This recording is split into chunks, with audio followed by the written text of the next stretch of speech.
Dale, here with Skip Bayless and Shannon Sharp. Good morning, gentlemen. How are we today? Good morning, Jen. I'm fine. How are you? Well, awesome. You wanted the Clippers to soften up the Celtics for your Lakers, and we handed you a 20-point blowout. We got something, too. Huh? We're going to put something on them all. Well, are you? You should win by, what, 40? I don't know. They might be mad. They lost their last two in grand fashion. In grand fashion. Well, I think it's set up for LeBron just to take it all the way home. Well, ain't LeBron going to do what they do, but we just need the supporting cast to do what they need to do. Okay, here we go. We will get to all of that in just a moment, guys. But let's start with NFL, Monday Night Football. Unfortunately, Kyler Murray carted off the field last night against the Patriots with a non-contact knee injury. Those are always scary. According to reports, there is, quote, little doubt that Kyler tore his ACL and will undergo further testing today. Shannon, you always hate to see this. What's your reaction to Kyler's injury? Well, I think the MRI has confirmed what a lot of people suspect, the way he went down, a non-contact injury. He dropped immediately. That's normally not a very good sign. And so the MRI will probably offer confirmation what everybody's feared. Skip, the thing is with this situation, Kyler Murray is reliant on his legs. Is he? He's not a 6'4", 6'5" Tom Brady, Peyton Manning. No. As a matter of fact, he's not a 5'11", 6-foot-tall Drew Brees. No. Everything that he does is reliant on those legs. The player that he became, the reason why he was the number 1 overall draft pick, yes, he could throw the football, but those legs were able to get him out of harm's way. It is going to be incumbent upon Kyler Murray to get back to as close, if not better, than what he originally was in order for him to maintain that status as a very good or a quarterback that people believe that can get you a championship. He has to attack this, Skip. I believe Kyler Murray will attack this like most athletes do. The difference is, and take it from somebody that just had surgery, when I had both of my hips replaced, I was doing PT twice a week. Professional athletes do PT 5 times a week. And not that just that hour a day that the medical that would take. They're doing it 2, 3, 4 hours a day, 5 days a week. It is grueling. Yeah. I believe Kyler Murray will attack this because he knows in order for him to get back and to be what he was before the injury, that knee is going to have to be 172%. And I believe he'll attack it like that. Also, Skip, look, a lot has been said about the study habits and they were reluctant. The man got injured. One doesn't have anything to do with the other. No. Skip, it wasn't like, he was doing something out of the ordinary and he took a bad hit. No. The man broke the pocket and his knee gave.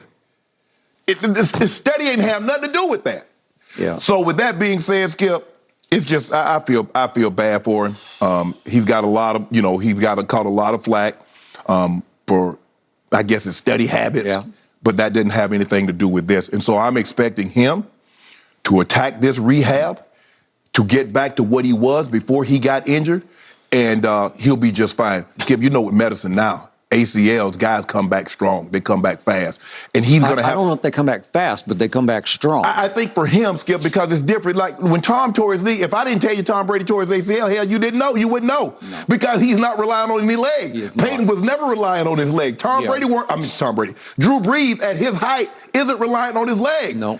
Kyler Murray is reliant on those legs. Skip, he's just not a prototypical pocket passer. No. He has to escape. He has to be able to move.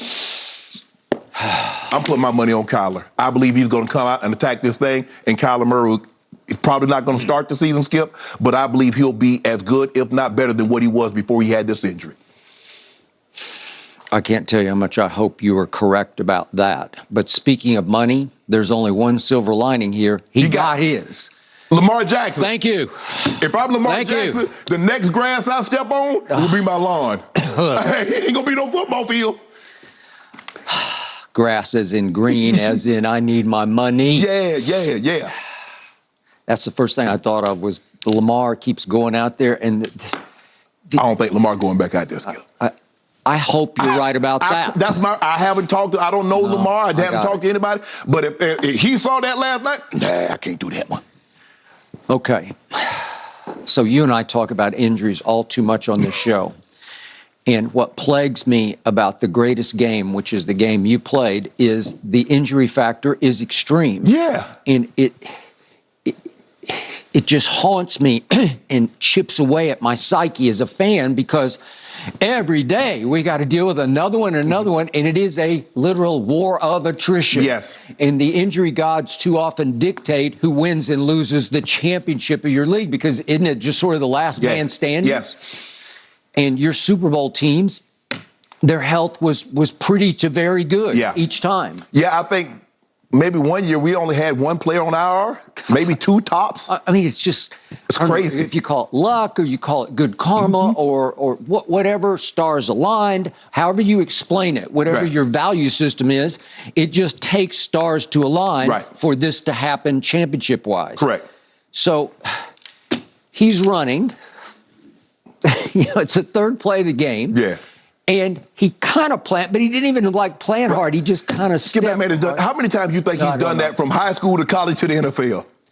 This young man, who's still only 25 years of age, has feet that are cartoonishly fast. Yes. It's like, I've told you when he was at Oklahoma, he'd make some runs where he'd just take my breath away. Yeah. I didn't think feet could move that fast.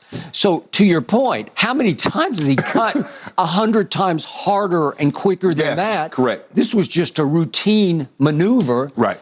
And all of a sudden, a la Odell in the Super Bowl, I don't know why, it just went. Just gave.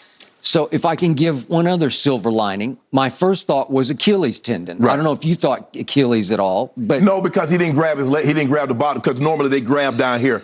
I didn't know. Yeah. I wasn't sure. But if in fact this is a silver lining, I would take an ACL over an Achilles. Absolutely. Because Achilles can be career threatening because they sometimes, as we've talked about many times, don't ever quite come back. Correct. This you can come back, as you say, stronger from. Yes. So if there is any consolation, and I'm not sure there's any consolation, I was happy to hear it's probably an ACL, and they don't know for a fact. Correct. But it's probably an ACL. So he goes down and out. ESPN reported he was sobbing on the cart as it turned the corner and went up the tunnel. And boy, I can't blame him for that. Mm-hmm. But even though he did get his money, which he earned, he made back-to-back Pro Bowls. Yeah. And by the way, his QBRs the previous 2 years ranked 14th and 7th. He's been injury plagued this year because he had a hamstring that was already bothering him. And you've brought this up before. Is there he's still a little gimpy on his hamstring? Was he overcompensating just a little bit, and all of a sudden it just doesn't? He doesn't step right on that side. I don't know, but in the end, he's had a rough year.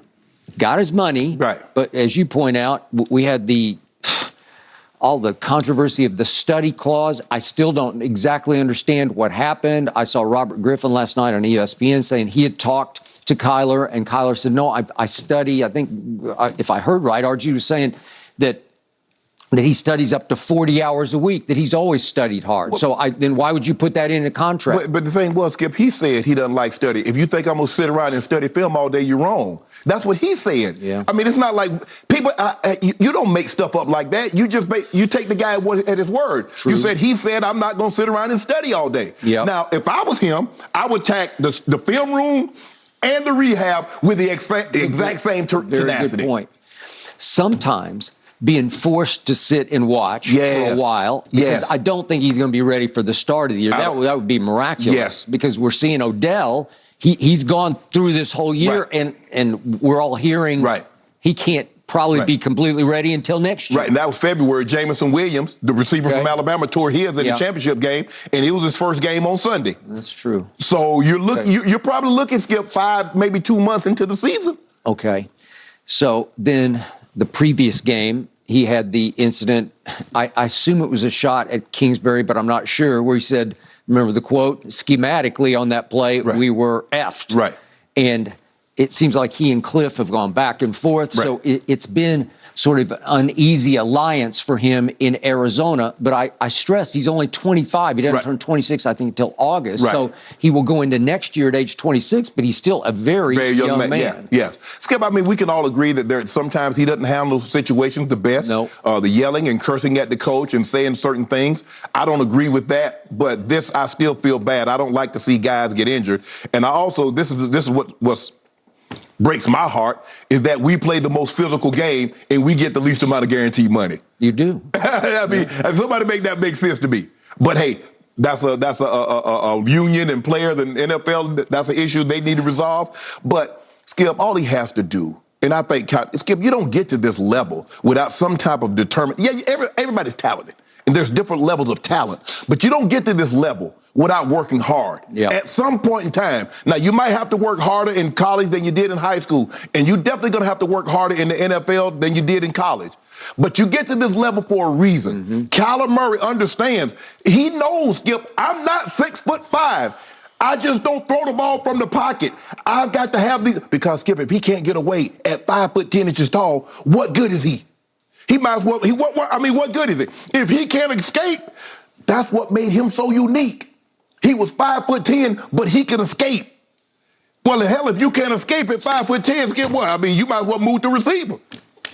I still don't even know how Drew Brees was so successful because you have to be able to move to create some throwing lanes when you're 6 feet tall because you've seen what Baker Mayfield's gone through. Any of these shorter, not that they're short, but by NFL quarterback yes, standards, they are. They are diminutive. You have to be able to maneuver a little bit to find a lane. Lanes, you got and Kyler can create lanes like nobody because he can run through those lanes. Right. And that's what put the fear of God in the defense, Skip, was his legs. Well, if he doesn't have that, and I don't fear you, I'm not worried about you going anywhere, I'll attack you. I'll definitely attack you now because I know you can't outrun me. Yep.